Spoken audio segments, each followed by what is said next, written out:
siya, gagamitin pa rin niya ang counter-attack. Alam ko mahalaga kay Miyata ang attacking counter dahil kilala ko ang ugali niya. Bihasa ako sa ataking kaya magpatumba ng mga kalaban.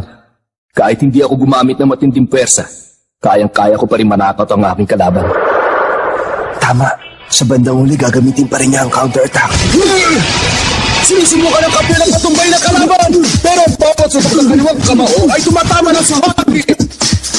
Napakahusay niya. Nagmumukhang may inaakampyon dahil sa husay niya umilag. Naiilagan na Miyata ang bawat suntok ng kampiyon. Nakakagulat talaga ang labang ito. Mahusay ang kaliwa niya. Sunod-sunod ang atake niya, hindi lang basta jab. Matalas ang pakawala niya sa bawat suntok. Kayang-kaya niya talagang patumbahin ng sino mang kalaban. Pero hindi ako magpapatalo sa kanya. Sumuntok na pakaliwa ang kampiyon! Ito na! Sinanubog naman siya ng kanang kamao ng challenger. Naghugis ko sa mga kamao nila. Ito na ngayon ang Bloody Cross.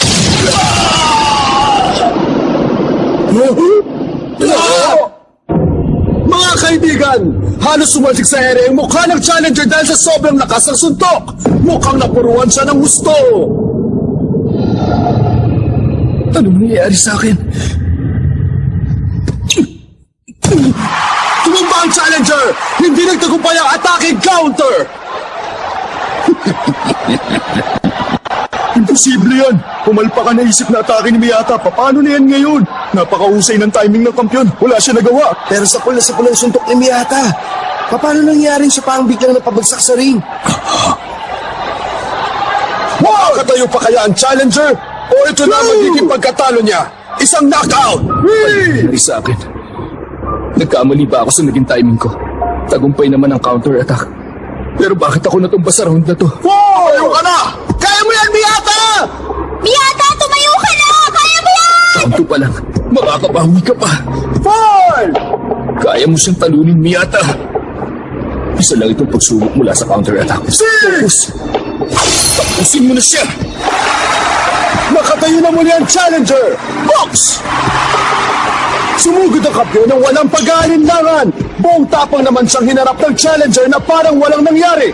Gano'ng karami kaya nanonood sa arenang ito? Alam nilang lahat ang ginawa ng champion. Naintindihan kaya nila nangyari. Kaya mo yan! Ubusin mo na ang buong lakas mo para pabagsakin yan! Huwag mong pansinin ang nagawa mong pagkakamali. Tapusin mo ng laban! Hindi siya nagkamali. Ang sabihin niyo, tamang-tama lang ang timing at speed niya sa laban. Hindi siya nagkamali. Alam ng mga manonood na ginamit niya ang kanang kamao dahil nagkamali siya sa paggamit ng counter-attack. Kahit na ano pang isipin ni Ichiro, hindi niya na mabubura ang pagkakamali